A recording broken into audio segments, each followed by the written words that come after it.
Hello, ഇന്നൊരു chicken കടായിൻ്റെ recipe കണ്ടാലോ? അപ്പോൾ അതിന് വേണ്ടിയിട്ട് ഞാൻ 4 ലെഗ് പീസാണ് എടുത്തിട്ടുള്ളത്. അതിന് ആവശ്യമായിട്ടുള്ള മഞ്ഞൾപ്പൊടി, മുളക് പൊടി, ഉപ്പ്, പിന്നെ കുറച്ച് കോൺഫ്ലവറും കൂടി ഇട്ടിട്ട് നന്നായിട്ടൊന്ന് മാരിനേറ്റ് ചെയ്തിട്ടുണ്ട്.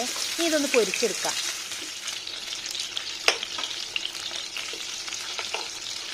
ചിക്കൻ പൊരിച്ചിട്ടുള്ള ഈ ഓയിൽ തന്നെയാണ് കേട്ടോ ഞാൻ എടുത്തിട്ടുള്ളത്. ഈ ഓയിലിലേക്ക് ഞാനൊരു വലിയുള്ളി അരിഞ്ഞതും കൂടി ചേർക്കുന്നുണ്ട്.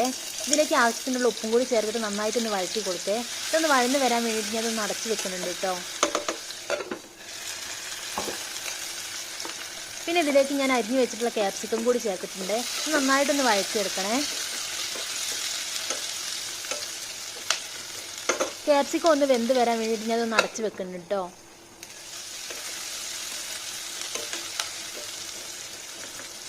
ക്യാപ്സിക്കം ഒന്ന് ആയതിനു ശേഷം ഇതിലേക്ക് നമുക്ക് ചതച്ച് വെച്ചിട്ടുള്ള ഇഞ്ചിയും വെളുത്തുള്ളിയും പിന്നെ പച്ചമുളക് ചതച്ചതും കൂടി ചേർത്ത് കൊടുക്കാം കേട്ടോ. ഇതിൻ്റെ പച്ചമണം മാറും വരെ ഒന്ന് ഇളക്കി കൊടുക്കണേ. പിന്നെ ഇതിലേക്ക് ആവശ്യമായിട്ടുള്ള തക്കാളിയും കൂടി ഞാൻ ഇതിൽ ചേർക്കുന്നുണ്ട്. തക്കാളി ഒന്ന് വെന്ത് വരാൻ വേണ്ടിയിട്ട് ഞാൻ അതൊന്ന് അടച്ച് വെക്കണ്ടേ.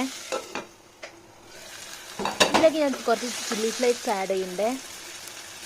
ഇതിലേക്ക് ഞാൻ കുറച്ച് ഗരം മസാല, പിന്നെ കുറച്ച് മഞ്ഞൾപ്പൊടി, പിന്നെ കുറച്ച് കുരുമുളക് പൊടിയും കൂടി ചേർത്ത് കൊടുക്കുന്നുണ്ട്. ഇത് നന്നായിട്ടൊന്ന് പച്ചമണം മാറും വരെ ഒന്ന് ഇളക്കി കൊടുക്കേ. ഇനി ഇതിലേക്ക് പൊരിച്ച് വെച്ചിട്ടുള്ള ഈ ചിക്കൻ കൂടി ഇട്ടിട്ട് നന്നായിട്ടൊന്ന് ഇളക്കിയെടുക്കേ. ചിക്കനിലേക്കൊക്കെ ഒന്ന് മസാല പിടിക്കാൻ വേണ്ടിയിട്ട് ഞാൻ കുറച്ച് വെള്ളം ഒഴിച്ച് കൊടുക്കുന്നുണ്ട്. ഇനി അടച്ച് വെച്ചിട്ട് ഒരു 10 മിനിറ്റ് ഒന്ന് വേവിക്കാം കേട്ടോ. ഇനി ഇതിലേക്ക് കുറച്ച് ടൊമാറ്റോ സോസും കൂടി ഒഴിച്ച് കൊടുക്കുന്നുണ്ട്.